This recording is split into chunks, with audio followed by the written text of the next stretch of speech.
tayo ngayon ng lulutuin nating pangpapaitan, beef papaitan. Yan o, maganda dito kasi hiwa na, lulutuin na lang.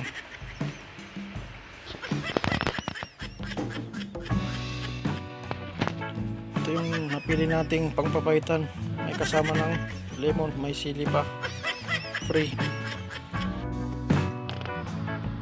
Lemongrass, onion, chili, onion leaves. Yan yung mga ingredients sangkap nating lutuin. Yan o, ang ganda ng karne. Yan, hiniwa-hiwa natin sariwang sariwa.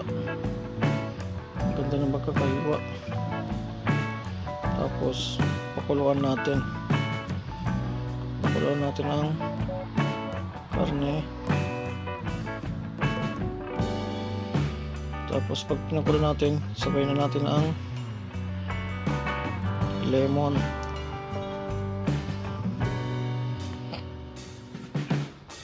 Yan, lemon. Isang buong lemon lagay natin.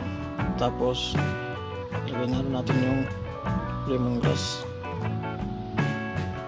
Tapos siyempre para mas malasa, lagay natin yung luya, ginger.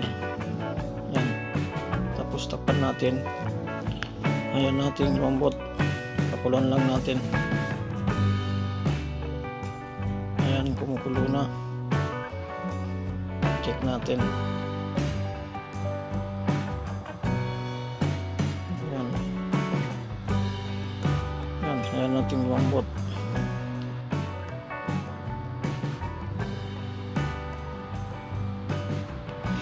Ayan, okay na. Pag dito na yung karne, tanggalin natin alisin natin yung karne para igisa natin. Yan, ito yung karne, tinanggal natin sa sabaw para igisa. Ito yung mga sangkap natin na gamitin sa panggisa: onion, ginger, saka garlic. Siyempre magigisa tayo ng bawang saka sibuyas. Igisa natin yan. Tapos lagyan natin ang karne, beef meat. Ayan. Tapos halo lang natin.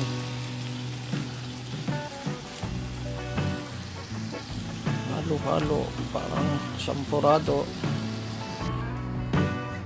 Ayan, medyo nag-brown na.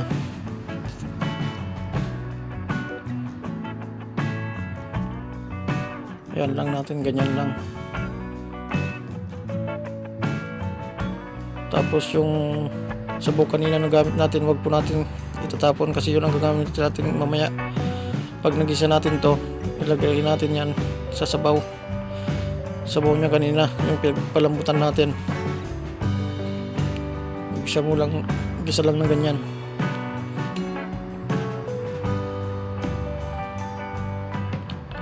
Pero kung ginigisa, timplahan natin konti para yung lasa dumikit sa karne. Lagyan natin ng konting patis.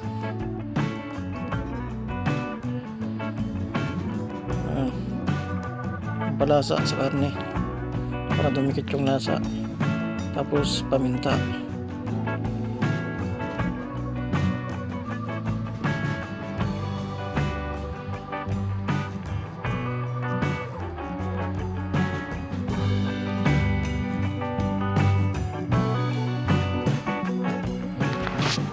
Tapos halo-haloin lang natin.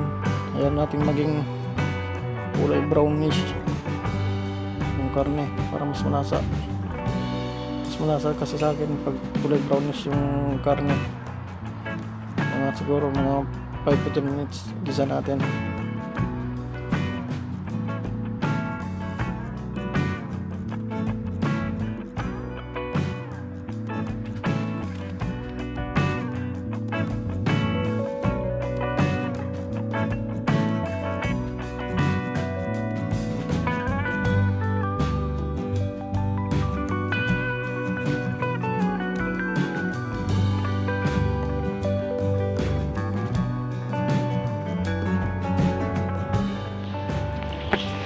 Guys, kung bago pa lang kayo sa aking YouTube channel, pakipindot naman ang subscribe button.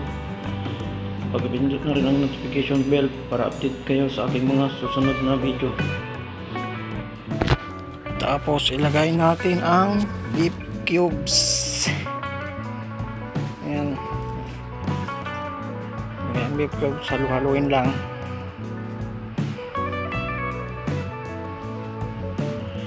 Ang halu-haluin, kaya ng paghalo mo.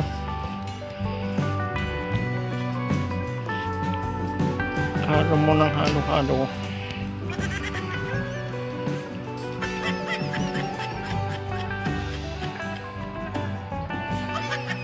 Tapos pagluto na, halo-halo na, nagisa na, ilagay natin sa sabaw kanina. Pinagpalambutan ng papaitan.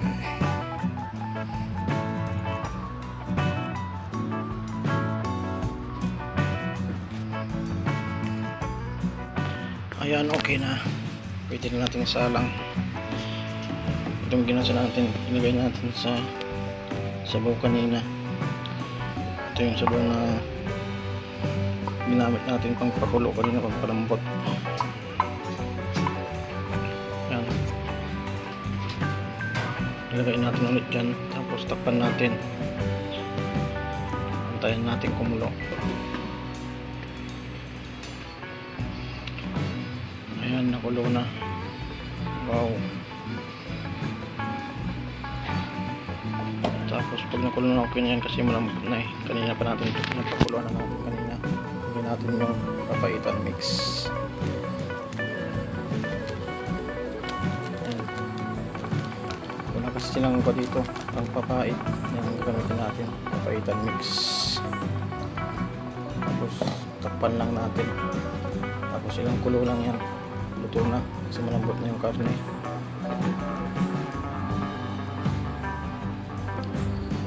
Guys, kumulo na, okay na to kasi kanina pa to malambot yung karne.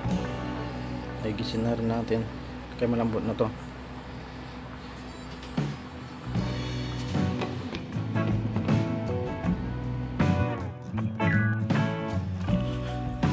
Ito luto na, lagyan natin ng onion leaves para sariwa fresh. Yan, sarap.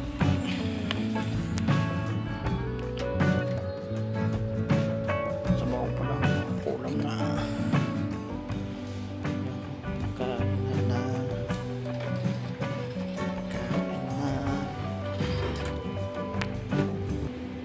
Guys, kain na. Tikman namin.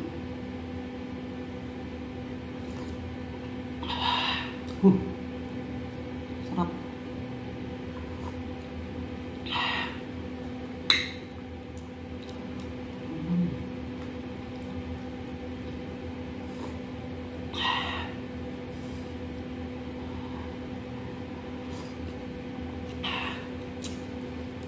Sarap.